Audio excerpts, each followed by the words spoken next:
दोस्तों जिंदगी यूं तो हमें रोज कुछ ना कुछ सिखाती है, लेकिन जरा सोचो कि अगर हमारे पास ऐसी किताब हाथ लग जाए जिसमें सारे नियम लिखे हों कि हमें कैसे अपनी लाइफ बितानी चाहिए, कैसे हम अपनी लाइफ में कामयाब हो सकते हैं और किन चीजों से हमें सावधान रहना चाहिए, किसे हमें दोस्त बनाए रखना है और किसे हमें छोड़ देना है और किससे दूर रहे। और ऐसे ही एक जादूगर होता है बुढ़ापा। बूढ़े लोगों के पास जितने भी कहानियां, जितने भी किस्से होते हैं, उतने सिर्फ हम टीवीज और मूवी में देखते हैं। आज मैं सबसे सच्ची जिंदगी की वो बातें बताने वाला हूँ जो आपने शायद ही सुनी हो और वाकई में आपके साथ वो हर कदम पे खड़ी रहने वाली हैं। बस हमारी वीडियो को आप ध्यान से सुनिए और वीडियो को अंत तक देखिएगा। सबसे पहली बात जो एक बूढ़े आदमी ने कही कि अपनी हर बात सीक्रेट रखो।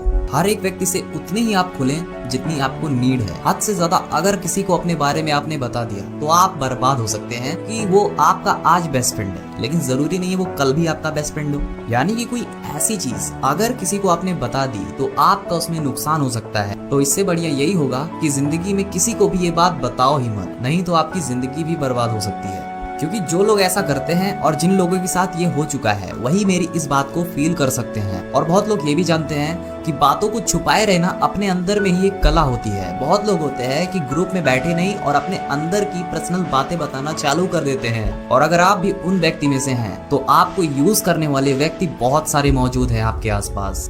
तो जितना जल्दी हो सके आपको अपनी बातें थोड़ी छुपानी आनी चाहिए। इसके बाद आपको किसी से भी मीन्स किसी से भी उम्मीद नहीं लगानी है, भले ही वो खुद के माँ बाप क्यों ना हो या खुद के पार्टनर्स क्यों ना हो। यार रोज ऐसा कुछ चमत्कार होता है जो आपको रोज हैरान करेगा और आपको गिरने भी नहीं देगा। मतलब लोग आपको हेल्प करने के लिए कदम कदम पे मिलते रहेंगे, लेकिन आपके पास प्लान बी जरूर से होना चाहिए। इसके बाद जो बात बताई गई है वो ये है कि आप बहादुर बनो। इसका कोई मतलब नहीं है कि आप अभी तक डिमोटिवेट फील करते थे या आप बहादुर नहीं हो या आप कॉन्फिडेंस नहीं हो। बस आपको एक एक्टिंग करनी है कि लोगों के सामने आपको ऐसा दिखाना है कि आप कॉन्फिडेंट हो। इससे ये होगा कि आपके उम्मीद से लोगों की उम्मीद भी डबल हो जाएगी और इससे आप बहुत ही अच्छे लीडर भी बन सकते हैं। किसी को भी अपने से कनेक्ट कर सकते हैं, किसी को भी खुद के साथ अट्रैक्ट कर सकते हैं, कनेक्ट कर सकते हैं। और कभी जब आपको हौसला टूटेगा तो वो लोग भी आपके हौसले को डबल करने में मदद करेंगे। उसके बाद बार बार गुस्सा करना, हर बात को सीरियसली लेना, हर बात में रूड होना, ये बार बार अच्छा नहीं होता है। जितना हो सके उतनी बात को हंसी में या मजाक में लेने की बात करो और सीरियसली कम हुआ करो। यदि आपको लगता है कि सामने वाला इस बात से बुरा मान सकता है, उसको इस बात से ठेस पहुंच सकती है, पर आपको उसे ये बात बोलनी है तो थोड़ा नरमी से बोलो। इसके बाद जो आपका लाइफ पार्टनर होने वाला है उसको आप सोच समझ के ही चूज करना, क्योंकि आपकी शादी होने के बाद 90% आपकी खुशी उसी पे डिपेंड करेगी कि आप उसके साथ कैसे रिलेशनशिप में रहते हो।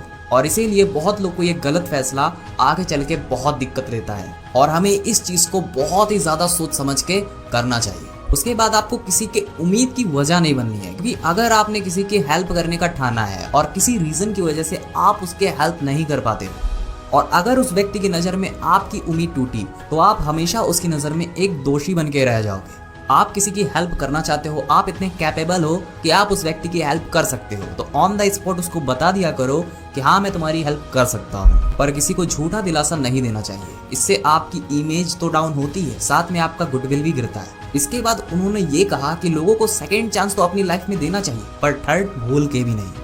क्योंकि अगर किसी व्यक्ति से एक गलती हो गई तो वही गलती दोबारा होना वो कोई गलती नहीं होती है। धोखा देना शायद उसकी फितरत बन गई है और किसी भी आदत को, किसी भी लत को छुड़ाना नामुमकिन होता है। किसी भी इंसान को देखने से अगर आपको लगता है कि काश मैं भी इसके जैसा बोल पाता, मैं भी इसके जैसा दिख पाता, तो आप ट्राई करो उसके जैसा ही बनने का। ऐसा करने से आप भी अपने अंदर बहुत ही ज्यादा पॉजिटिव फील करेंगे। उसके बाद आपको बेवजह फोन को हाथ नहीं लगाना है, क्योंकि अगर आप किसी भी ब्यूटीफुल सी मीटिंग में बैठे हो, आपका फ्लो बना हुआ है बात करने का, सामने वाला भी इंटरेस्ट लेके आपसे बात कर रहा है और उसी के बीच अगर आप अपने फोन को निकाल के बैठ गए फालतू के लिए, जिसमें आपका कोई भी नोटिफिकेशन नहीं आया है, बस आपकी आदत है बेवजह फोन को देखने के लिए, तो ऐसा करना आपको महंगा पड़ सकता है और आपको ये आदत भी छोड़नी चाहिए। मैं पर्सनली रेकमेंड करता हूँ।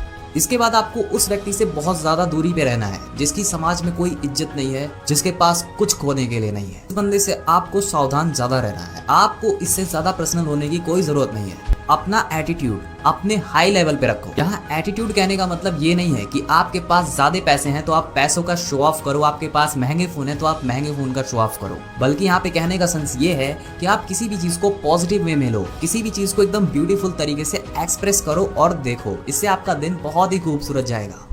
और लास्ट वाली बात ये है कि अगर आपको कोई भी रैंडम टॉपिक आते हैं, रैंडम ख्याल आता है, तो आपको उसको नोट डाउन जरूर कर लेना है। आप अपने फोन के नोटपैड में भी कर सकते हैं, किसी कॉपी में भी लिख सकते हैं, क्योंकि ऐसे ही बड़े बड़े आइडियाज सडनली ही आते हैं। दोस्तों ये थी कुछ ऐसी बातें जो कि मैंने एक 80 साल के बुजुर्ग व्यक्ति से सीखी है और मैंने आपके सामने बहुत ही सिंपल वे में एक्सप्रेस कर दिया है। अब आप हमें कमेंट बॉक्स में बताइए कि वीडियो की सबसे बढ़िया बात आपको कौन सी लगी हुई। और आज की वीडियो मैं करता हूँ यहीं पे खत्म। वीडियो पे पहली बार आए हैं तो चैनल को सब्सक्राइब कर लीजिए अगर आपको हमेशा मोटिवेटेड रहना है, क्योंकि यहाँ पे आपको लाइफ से रिलेटेड सोल्यूशन और मोटिवेशन से रिलेटेड वीडियो मिलती ही रहती है और मिलती रहेंगी। तो आपका इसमें फायदा है, तो आपको इंतजार किस चीज का है? जल्दी से हमारे चैनल को सब्सक्राइब कीजिए और बन जाइए मोटिवेशन लाइन का हिस्सा। अभी के लिए धन्यवाद।